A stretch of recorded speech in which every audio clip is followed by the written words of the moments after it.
So, welcome back, everybody. We are in Stockholm today, and we're guests at Ericsson, a company that I think is one of the pioneers in telecommunication, but also in standardization. That's why I'm happy to be here, and I'm actually talking here to Per Beming. I hope I got your name right here, who works in standardization with Ericsson. So, yeah, can you tell a little bit about yourself and what you do at Ericsson? Yes, thank you. And my name is Per Beming, as said, and I'm a Chief Standardization Officer for the Ericsson Group. And as such, I'm accountable for all standardization we do in Ericsson. I don't do it myself, but everything that the company does in standardization is my job. And I've been 30 years at Ericsson, and basically I've always been working with standards in one way or another during my 30 years, starting with being a delegate going to standardization meetings and pioneering, as said, of the, well, at that time, the 2G system of mobile telecommunication, or GSM, as we say. And now we are entering the next phase of standards with the 6G system. So super happy to be here and talking to you. Yeah, thanks to be having us at our guest, and you've also been in the room in standardization, of course. That's what excites us. So how does Ericsson look at standardization? How important or is it? What role does it play in the Ericsson company? Could you say something about that? Yeah, of course, different standards are of different importance, but I would say that standards, or the telecommunication standards, or the mobile standards done by ETSI and in Europe and then 3GPP in the global arena, is the foundation of everything we do, because we set the products that we sell to the market based on those standards. That sort of gives the surroundings so that our products can work with all the cell phones or the smartphones of the world, so that anybody can access the internet or talk to their friends or mothers or who they want to talk to or communicate with wherever they are on the planet nowadays. So that's, of course, super important for a company as Ericsson. Yeah, and so if it's that important, I guess it's part of your main company strategy, the way that you organize your business, you make choices, you prepare yourself for the future. Yeah, it's very important that we are, of course, wanted to lead and drive the standards that we feel is important for us, which is basically the 3GPP standards, so that sort of sets the foundation for our products. And we, of course, want to be the leader in that, since we want to be the leader and are the leader in the world of the mobile networks. And what's that gain for you, to be there in the room and to be part of that process? What exactly do you get out of that? Yeah, so first of all, in order to be successful in the room and in that process, you have to have great ideas. And great ideas come from a foundation in great research, which we have a great team doing research at Ericsson. So most often people start working in the research area and research and find ideas. And then the best ideas we bring to standardization, because some of them we want to have implemented by our partners in the ecosystem, like the handsets. And then we have to then advocate for them and drive that. And that usually is the same person that has come up with the idea, that have the opportunity to go to these meetings and drive their idea.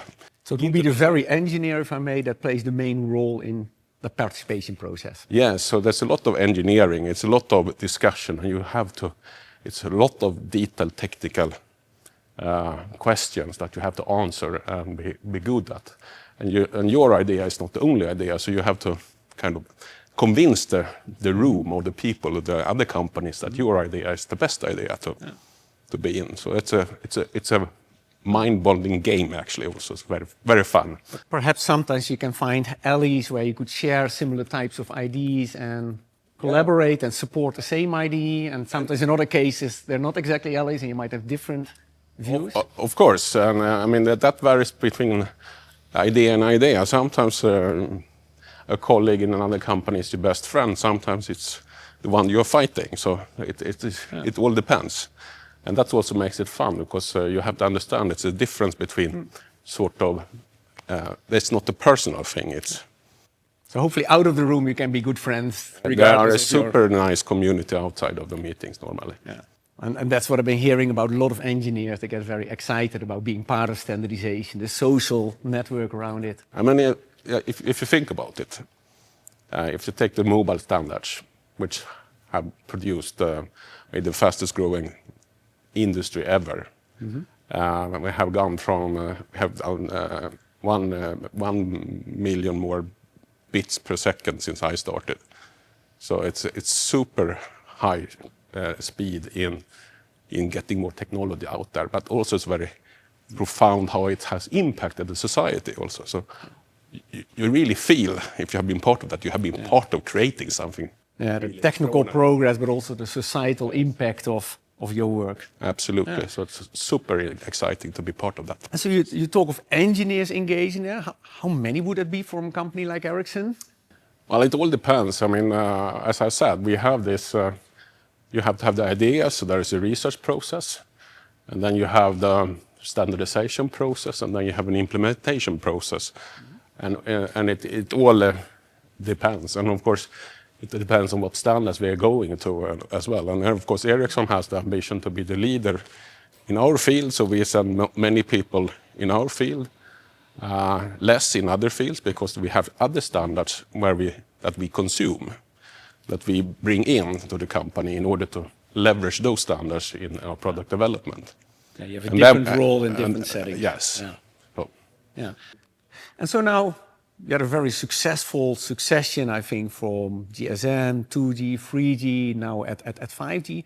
Where are the real challenges for the future? I think like societal challenges, perhaps sustainability. What do you see yourself as kind of the main challenges that you're facing to go to a successful new step there? Well, I think we all now live under another paradigm going more towards regionalization, less of the globalization. So when I started, there was a lot of regional standards.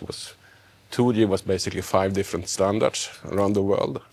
And then you consolidated that one to, in 5G, we have basically one standard. And now we will see if how the regionalization plays it out here. But I'm hopeful that we can make it a common standard for the world still, and add the regional requirements that will be there.